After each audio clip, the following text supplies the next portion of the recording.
Don't look now, but the Sacramento Kings have been one of the best teams in the league over the past couple of weeks. Powered by a high-level offense, the Kings are in the midst of a 5-game winning streak and continue to put up monster numbers on a nightly basis. From the personnel to the scheme, everything about the Kings offense has the makings of an elite one. You can see some of the numbers for yourself here, but the main ones that I want to point out are second in offensive rating and second in true shooting percentage. They also have the 8th fastest pace and shoot the 7th most threes per game.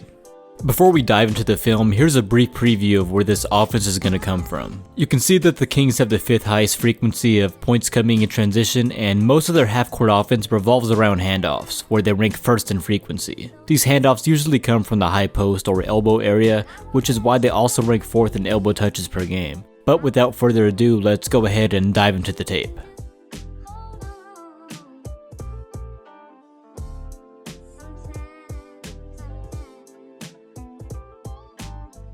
The Kings generate a good portion of their offense in transition, which makes sense considering their core players. Fox has always been electric in transition with his speed, and this year that ability has only been unlocked further. De'Aaron loves getting to the rim early in possessions and before defenses are set and rim protectors have a chance to get back. You'll see this a lot when Sabonis is a trailer or the Kings play 5 out with smaller lineups. Since Sabonis is always going to draw opposing team centers, when he trails plays that usually stretches his man out to the perimeter and away from the basket, which will give Fox a lane to drive. But you still need spacing from other positions in order to make this work, and that's exactly what Fox has this season. With guys like Kevin Huerter, Malik Monk, Keegan Murray, and Terrence Davis filling out wide, defenses have to think twice about offering help at the rim. And Fox hasn't been shy about making this kick out and look ahead pass to his shooters.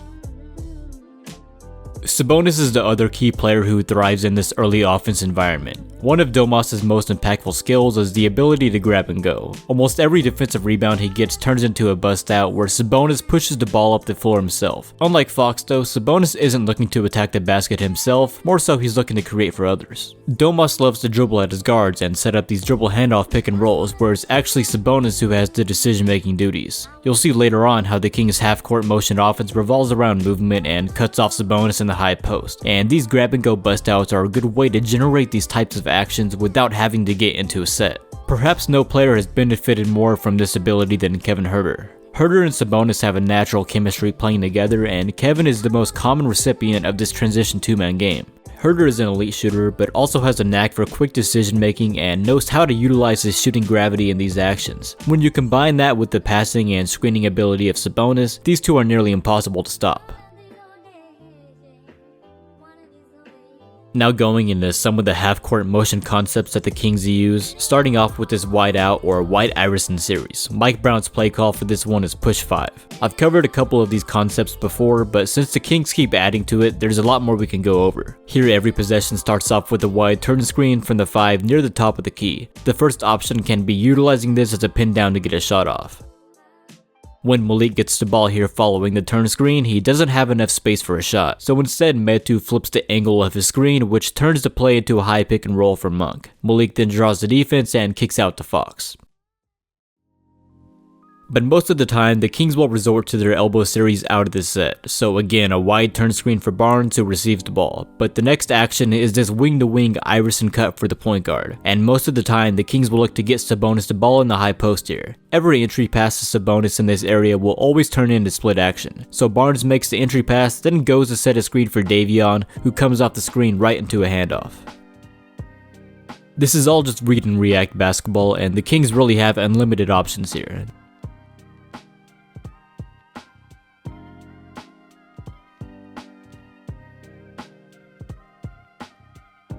This is the same setup, and we're gonna get this split action initiated by Barnes again. Barnes goes to set the screen for Fox, but this time Fox rejects the split and slips back door. Following a defensive miscommunication, this enables Barnes to pop out wide open on the perimeter. The Kings also have these built-in counters for when players do reject splits and cut to the basket. Again, it's Harrison that makes the entry pass, and this time he's the one that slips to the rim instead of setting a screen for Fox. But following his cut, he's going to relocate to the weak side corner, where Keegan is drifting inside to set him an exit screen.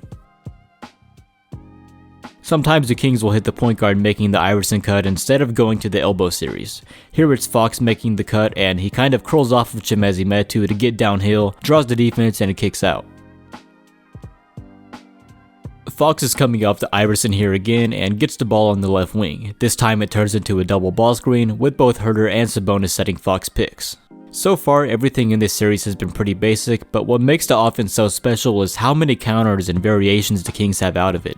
When teams are overplaying or top locking on the perimeter, the Kings have an entire different series to account for this. Here Sabonis is setting up the wide turn screen for Huerter, but with Reggie Jackson denying Huerter, Kevin slips to the basket instead. So this sets up the Kings Spain pick and roll variation. Sabonis then sets a ball screen for Fox with Huerter popping out on the perimeter. This creates a miscommunication and another wide open look for Sacramento. You'll see how the Kings run their Spain actions a little bit differently. Instead of rolling to the basket, Sabonis will sometimes just set an extra screen for Huerter like here.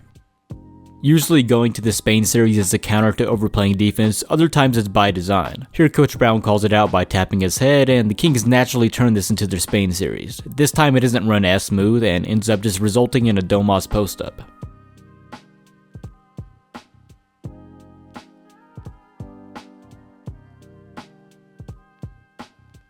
But the counters don't just stop there, and the Kings keep on adding more concepts. The Cavs are top blocking Monk, so he just slips to the basket. Based off this setup, it looks like the Kings are going back to their Spain counter, which teams have scouted by now. Instead, the Kings use this setup as a decoy to fool Cleveland, and Monk relocates to the corner where Trey Lyles sets him an exit screen.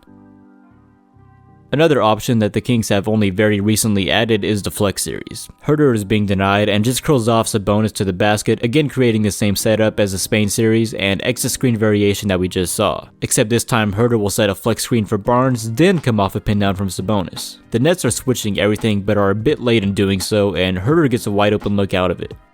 This action poses problems for almost any defense, and the Kings truly have a counter for everything. I would anticipate more variations and concepts to keep being installed out of this setup as well. The next offensive series I want to take a look at is what we can call the Knicks series, which is a lot less complex but still great for motion. The setup is usually a dribble handoff exchange on the wing, swing pass, then entry to Sabonis who is flashing to the elbow. And like always, the Kings will run their splits following entry passes to the high post. Here Davion sets the pin down for Monk who comes off it directly into a handoff, and the Kings just play beautiful basketball out of this action.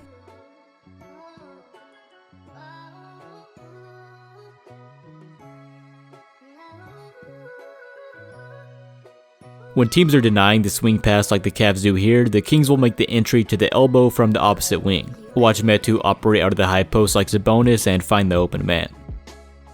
Sometimes on the swing, the Kings will have Sabonis come set a ball screen instead of flashing to the high post. Again, this series is very simple, but the Kings really do get great movement and motion out of it.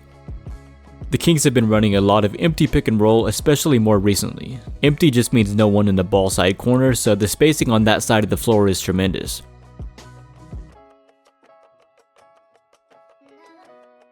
But if teams do collapse or dig down, Fox will usually have a great shooter to kick out to for an open look.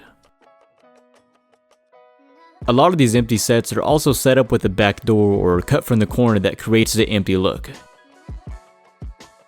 Here Fox actually hits Huerter on the backdoor cut with Klay Thompson overplaying him. But like you would probably expect by now, this empty series has a lot more than just empty side pick and roll for options. Watch the weak side actions here for when Fox elects not to use the ball screen. Terrence Davis 45 cuts from the weak side wing before relocating to the corner where Metu is setting an exit screen. Chimezie has also been great at slipping these exit screens to catch defenses sleeping.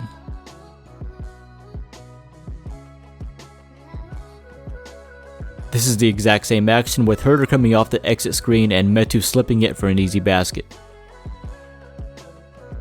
The Kings will also occasionally run this 5-out delay series that also starts with an empty side pick and roll. After the side ball screen, it's a swing to Sabonis who's at the top of the key. The Kings run this to stretch defenses out while also letting Domas act as a playmaking hub.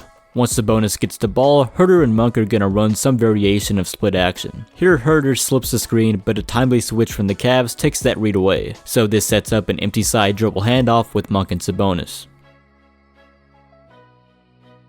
This time Huerter and Malik execute what we call a twirl. Monk is setting the initial screen for Huerter, but instead of using it, Huerter curls off and rescreens for Monk. This time it opens up the spread pick and roll game where Malik is an elite playmaker and hits Huerter on the weak side. The reason actions like this are so effective is because of personnel. Not only is Sabonis a monster when it comes to processing and distributing handoffs, guys like Malik and Huerter are such good playmakers themselves that the combination of talent is overwhelming for defenses.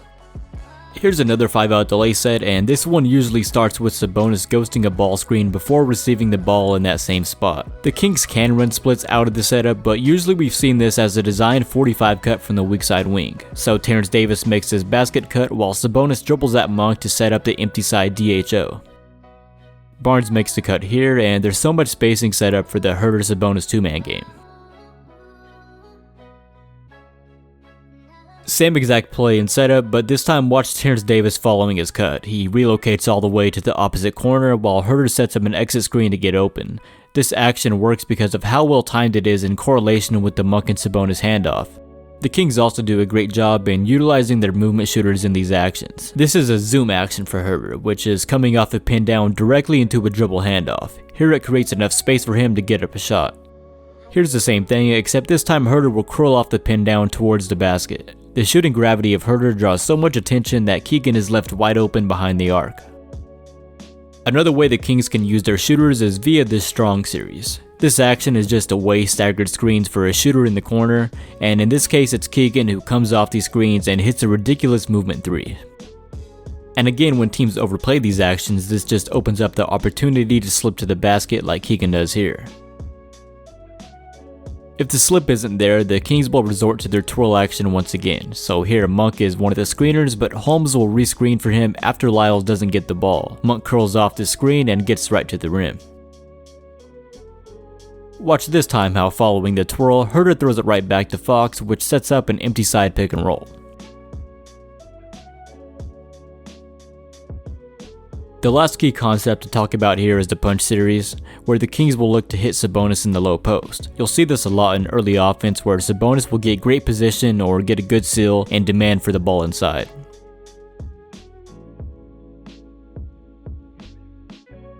Kings also like to use this slice punch action for these designed low post touches. So here Lyles comes from the far side corner to set a slice screen for Sabonis where he uses it to get post position. If teams switch like the Magic do here, it creates a mismatch opportunity that Domas can't attack.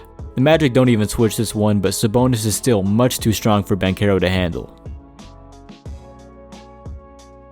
Well, that does it for this breakdown, and I know it was a long one, but there was really a lot to go over, and to be honest, we could have done even more. I really appreciate you guys for sticking around and supporting the channel, and I'll see you guys next time.